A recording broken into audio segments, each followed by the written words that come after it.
Hey guys, welcome to the Calibrate Tools DIY channel. And back by popular demand, we have another portable AC video and why they may not be draining the way they should. If you appreciate the content, hit that like and subscribe, and I'll see you right after this.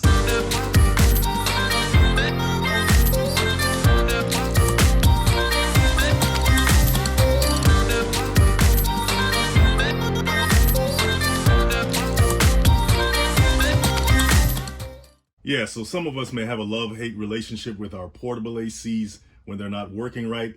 One of the main reasons that we get frustrated is that the portable AC is not draining properly. So let's talk about some of the reasons why that happens. One of the first things you want to think about when your portable AC or any AC in general is having drainage issues is how humid is the room that it's in. Matter of fact, how humid is the area that you live in? Because high humidity is one of the main reasons that causes drainage issues in your portable AC.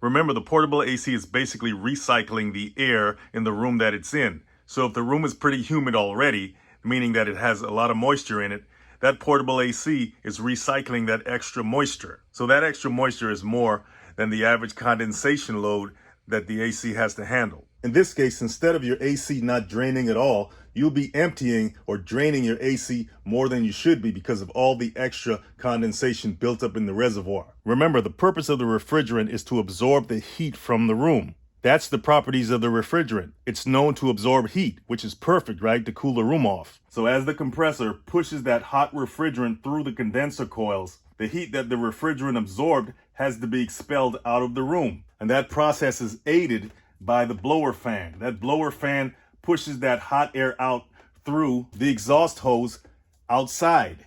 So as the refrigerant makes its way out of the condenser coils, it travels through the expansion valve, and this is where it gets depressurized and it cools off. That cooled off refrigerant enters the evaporator coils, where that same blower fan blows past those coils into your room as cool air. This is where the process of condensation happens, because as those coils cool off, it produces moisture. And that moisture needs to be expelled a few ways. In this particular model, there's an auto evaporation process.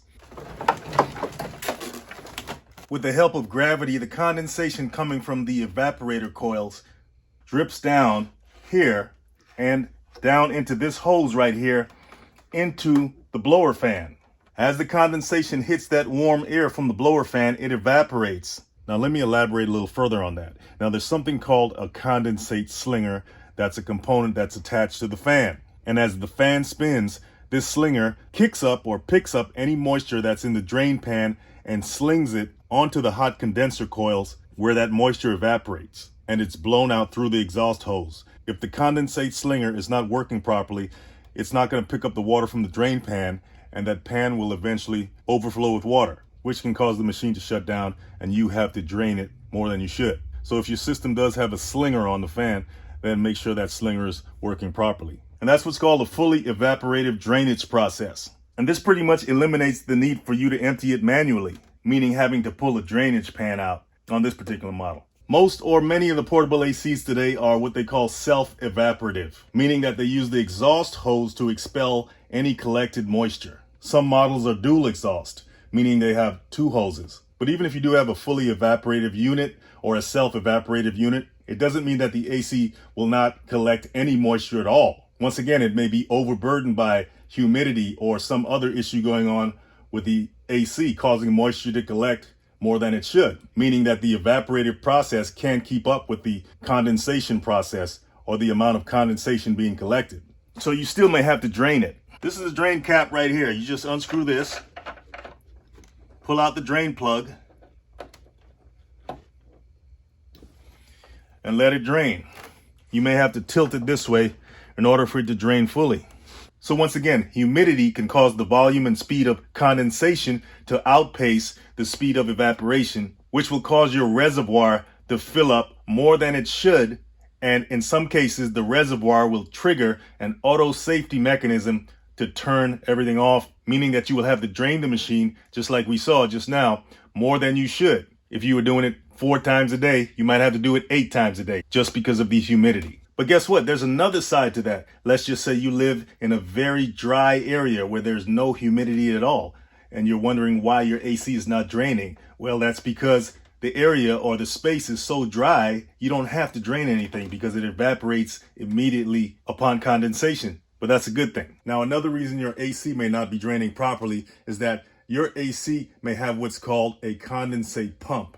Now, a condensate pump is used to expel moisture from ACs that are placed in areas like basements or lower level areas where gravity can't help it escape as easily. So a pump is used to help that process expel any moisture out the back, or through a dedicated hose. Sometimes that pump may decide not to work anymore and the water collects in the reservoir and it gets too full and then it shuts down, meaning that the reservoir being too full will shut down any draining process at all to prevent leaks and overflows.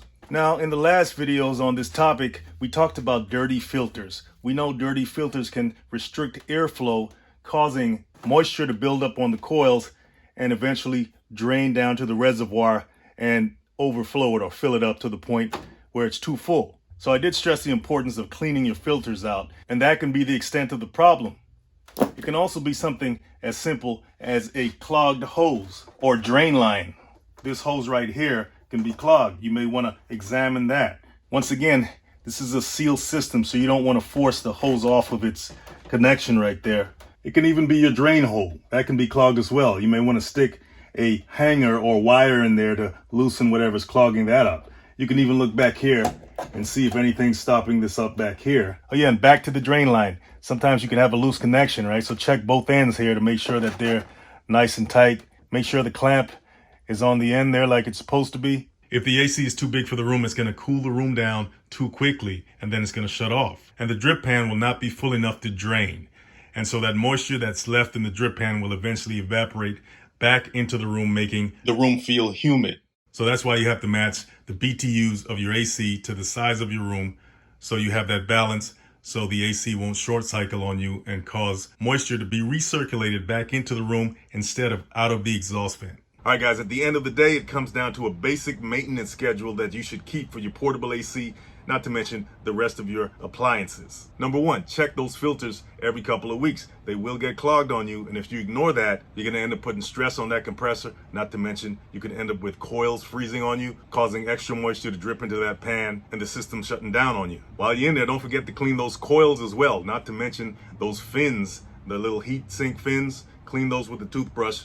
Vacuum it out, I would say, so you won't damage them, to make sure that they're operating like they should. You should also clean the exterior. Wipe it down, not just the filters, but the whole unit itself, to prevent any buildup. Keep those plants and furniture away from the AC unit so it won't draw any extra moisture from them. If you can, keep that exhaust hose as short, as straight as possible to prevent any moisture buildup inside. And finally, make sure you drain the unit when it needs to be drained. So guys, if you want more great content like this, I invite you to join the Calibrate Tribe newsletter. You'll find all the links below. Go check them out, and I'll see you guys in the next one.